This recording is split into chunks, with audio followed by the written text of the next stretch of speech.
How's it? I'm Harry, the Rugby Fixer. This is the next in my confessions. I go around the world fixing problems, but often I lean on the things I learned in rugby, and it occurs to me that rugby is still the perfect set of metaphors, whether you're talking about the constant battle for possession, the curiosities of the law, the Byzantine, almost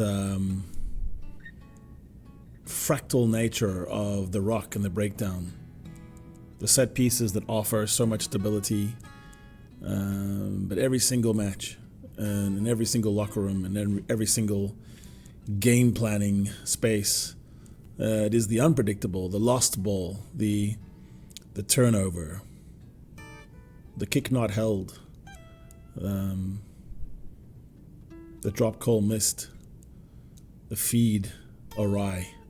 That's all the things that come back to bite you and provide opportunity. In my professional life, I've been asked to solve some of the world's most complicated problems. And if that's true, they don't want another team to come in with 1 million people. They want, generally speaking, to have me and the couple, 3 or 4 people that I need, a hacker, perhaps a researcher, maybe in some cases, someone who looks exactly opposite to me, a woman, someone from a different place, someone who maybe doesn't look as scary or is someone can talk to, the art of interrogation. And the more I thought about this topic, which is how to interrogate, the more I thought about how rugby in so many cases is 2 people or 3 people in a room, convincing sometimes the player, sometimes the coach, of a thing that they don't believe.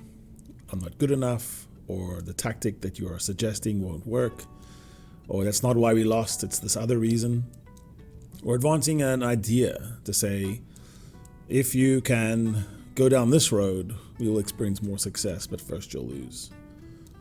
And those moments are very akin to interrogations. I've interrogated thousands of people. In very quick moments, I have to sum people up. Sometimes I have exhaustive research before I walk in the room. But it always comes down to a few moments when someone decides they're going to tell you and trust you, tell you things that they haven't told anyone else. Everyone tells everything, really, pretty much. But they don't tell it to just anybody. So you got to be that somebody. When you're a coach, you have to be able to have the ear of the player to talk to you about how their body's feeling, what's going on at home, their lack of comfort with what's going on. It's a long grind a season. And also sometimes you need, in a wider team, to talk about discipline, like what happened this weekend. Scandals resolved, scandals solved. And the handling of scandals and the wrangling of news headlines that are about to go wrong always still comes back to a person in a room across from you telling you stuff they don't want you to know. I'm sort of an unlikely person to be an interrogator because in my early years I was hot-tempered, so I would only have used intimidation. I learned late in life that you get a lot of false confessions out of that. You also miss the other details, the crucial details, because you have to have someone tell you things you don't know. It's not just about proving things that you suspect. I'm also unlikely because when I was a child, I stuttered. Around 8 years old, I experienced a few things, one thing in particular, that kind of crashed my world. And understandably, the trauma response of that was to stutter. It was profound, it was chronic. It interrupted the beginnings of sentences, usually of vowels. And what happened was, because I had to give a lot of speeches as a prefect, as a rugby captain, as a tennis captain, as someone that was called upon to give speeches, is I had to develop different ways of starting a sentence. If I knew that the A was going to get me in the beginning, then I would start with a B, the explosive B. I also developed a 2 or 3 second rule because it was the haste, it was the urgency of that first sound that gets the stutterer. I had a coach who just said, "Stop sounding stupid." And so I thought, I need to. How do I do that? And this was my method was to begin sentences in a passive voice, or circle back around, or just have a go-to sound that would be a placeholder, and then after that I could begin my actual sentence. Getting beyond that first hurdle was the key to defeating the stutter. I remember that it wasn't that good though, my remedy, because the King's Speech movie came out. It was a good movie. But I watched that with, like, in the middle of the movie, I was popcorn. So, yeah, it's there. No one even understands exactly what a stutter is, by the way. But it's a debilitating thing. It's a chink in the armor. It's a hole in my ammunition. And I decided that at some point it was an asset. Because in interrogations, you have to be a friend of silence. You have to put a question to someone where they have to say the worst thing that they ever did, because we're uncovering that. And I have to know all the victims involved. I led a giant investigation into the assault of gymnasts. I did an entire case involving cheerleaders with a person who was locked up in jail, and I had to go into the penitentiary in Chicago and question someone. And I needed him to tell me things that only he could know, because not all victims will make an outcry. And I realized that the stutter, or the thing around the stutter, the compensatory intelligence that I developed around it, was actually quite beneficial for interrogations. If I did stutter, that was okay too. It would disarm my sometimes alarming appearance. But more than that, it gave me a cadence that is compelling. Because if I swallow the stutter and I'm thinking for 2 seconds, which seems like an eternity inside my head, but not inside yours, and then come to you, you might give me more.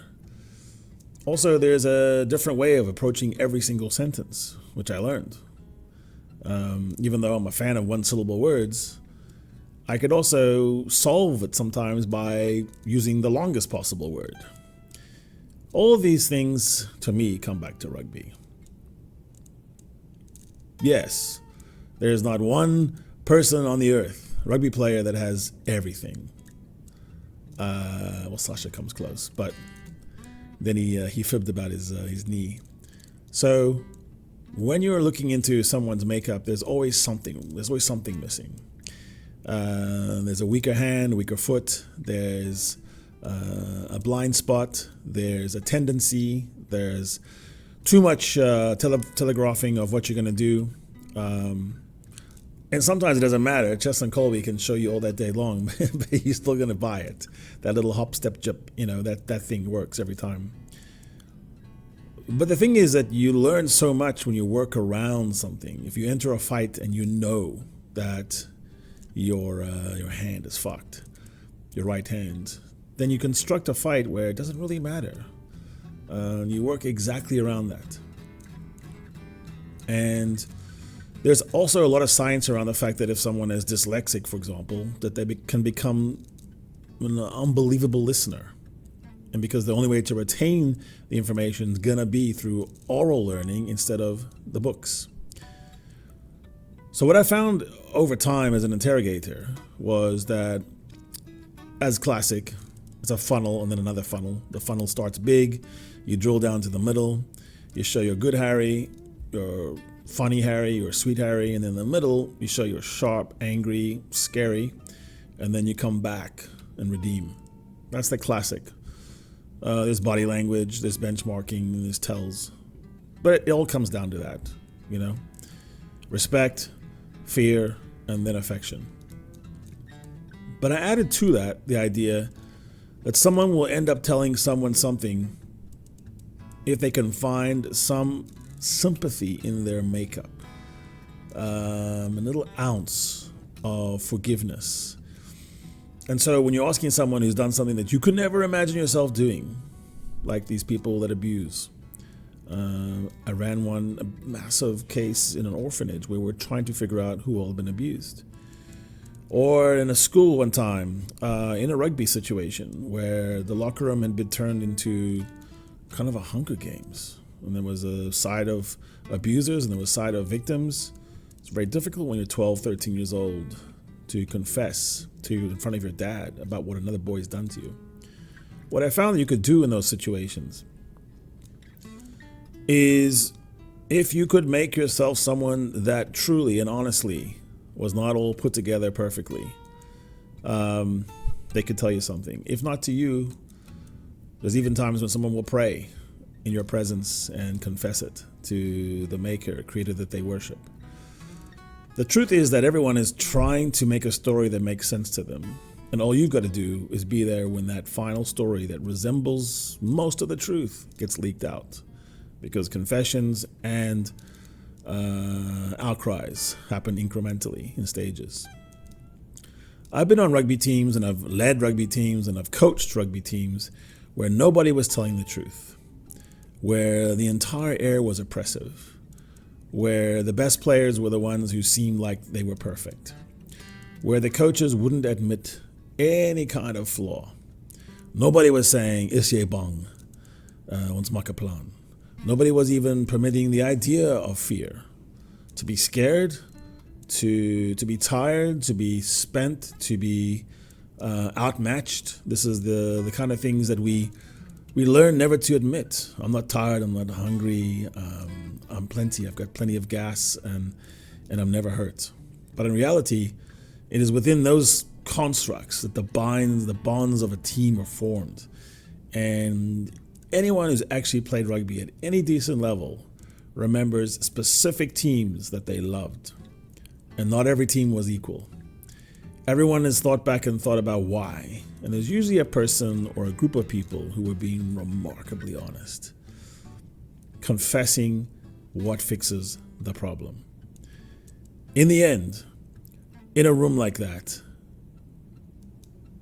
it's really scary. It's scary to be called into a room by a coach. It's frightening to be told you're maybe not good enough, or go back and get better at something. I think fans forget some of that sometimes. Even though we did play rugby, we were around it. We expect perfection, and then we almost punish the people who are real. Rugby is in great need of rivalries, of characters, of truth tellers.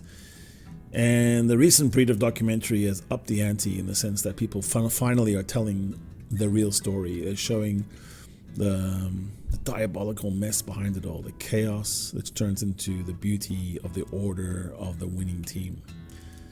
And even in the losing team, people say you learn more from a loss. Only if you tell the truth. Otherwise, you just keep repeating the losses. We all know teams that are perpetual losers, and it's because they keep telling themselves the wrong thing, that it's about the glorious playmakers instead of the guys who shift the pianos, right? The piano players versus the shifters. I actually am glad at this point in time for my stutter. Even in the course of this video, there were 4 or 5 times when I had to shift. And it's infinitesimal, imperceptible to people outside my brain. But it's literally a way of deviating from the plan I had before the sentence started. Hopefully these confessions make sense to you and that you like them. We're going to continue doing these on Sundays. And some of them will be technical. Some of them will be more like this. But they'll drop on MEGAFOON within the Lekker Rugby Pod family. And these confessions of a fixer should inform you about ways you can make your team better, possibly even a little bit of your life.